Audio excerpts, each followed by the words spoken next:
તો આખરે મયંક નાયક જે સરપ્રાઇઝ નામ રહ્યું છે મયંક નાયકનું, કોણ છે મયંક નાયક? ભાજપના બક્ષીપંચ મોરચાના પ્રદેશના અધ્યક્ષ છે. એમના પરિવારે ખુશી વ્યક્ત કરી છે. પરિવારે કહ્યું છે કે નાનકડા ગામથી કોઈ વ્યક્તિ જ્યારે રાજ્યસભાનો સાંસદ બને છે તો આનાથી મોટી વાત કઈ હોઈ શકે છે. મંડળ સ્તરથી પ્રદેશ સ્તર સુધીના અભિયાનના ઇન્ચાર્જ બનાવ્યા. મૂળ મહેસાણાના વતની છે અને સંગઠનમાં અનેક જવાબદારી પણ નિભાવી ચૂક્યા છે. ઓબીસી મોરચાના મહામંત્રી પણ તેઓ ભૂમિકા ભજવી છે અને હવે તેમને રાજ્યસભા મોકલાયા છે. તો પરિવારમાં પણ ખુશીનો માહોલ છે. મયંકભાઈ નાયકની રાજ્યસભાના ઉમેદવાર તરીકે આજે જે છે તે પસંદગી કરવામાં આવી છે, તેમનું નામ જાહેર કરવામાં આવ્યું છે, ત્યારે તેમના પરિવારમાં કહી શકાય કે ખુશીનો માહોલ જોવા મળી રહ્યો છે. તેમની સાથે વાત કરીશું. બા, શું કહેશો? મયંકભાઈની પસંદગી કરાઈ રાજ્યસભાના ઉમેદવાર તરીકે. આજે તો હું ખૂબ ખુશ છું ભાઈ. અમિતભાઈ સાહેબ, મોદીભાઈ સાહેબ, પાટીલ સાહેબ, બધાનો હું ખૂબ ધન્યવાદ ગાલું છું કે મારા છોકરાને આટલા દિલ્હી પહોંચાડ્યો.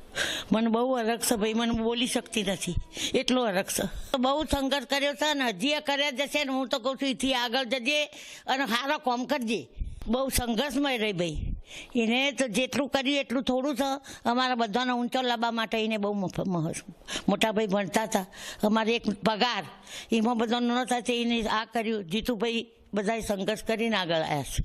આઝાદીના અમૃતકાળમાં 75 પહેલી વખત એક અમારા નાની કોમ્યુનિટીને મોદી સાહેબ, અમિતભાઈ, ભૂપેન્દ્રભાઈ અને રૂપાલા સાહેબે જે લાભ આપ્યો છે, જે આશીર્વાદ આપ્યા છે, એ અમે અમારો સમાજ એમનું ચામડી ઉતરાઈ પગ સીવડાય, એમના બૂટ સીવડાવીએ ને તો પૂરી ના શકે એટલી ખુશી છે. એટલા અમે ઋણી છીએ. અને મયંકભાઈ એન્જિનિયર થયેલા, ડબલ એન્જિનિયર, પણ સંઘર્ષના કારણે અમારા ફાધર ફક્ત શિક્ષક, એ ટ્યુશન કે એવું કંઈ કરતા નહીં. લિમિટેડ આવકમાં બધા ભાઈઓ હાયર એજ્યુકેશનમાં હતા, ભાઈ બહેનો, તો પહોંચી નહોતું આવતું. તો એમને ડબલ એન્જિનિયર કર્યા પછી પણ રિક્ષા ચલાવતા હતા. અહીં રિક્ષા એમની ચલાવતા હતા. 5 વર્ષ રિક્ષા ચલાવી અને પછી ભારતીય જનતા પાર્ટીમાં જોડાયા અને 24 કલાકમાંથી લગભગ 20 કલાક ભાજપનું જ કામ કરતા હોય. અમારે ઘરવાળાને મળવું હોય ને તો એ ટાઈમ લેવો પડતો, એટલું મજૂરી એમને કરી છે. બહુ મોટું પદ મળ્યું છે એને અને ભગવાને માતાજી જ આપ્યું છે. અમારી કાળકામાં લાખોડવાળી માતાજી જ આપ્યું છે. જે ધારણા નથી એનાથી બહુ જ ઊંચા પદ ઉપર એ ગયો છે. અમે બહેનો બધા ઘરના બધા ખુશ છીએ. ભગવાન એને હજી પણ આગળ વધારે એવા અમારા આશીર્વાદ છે.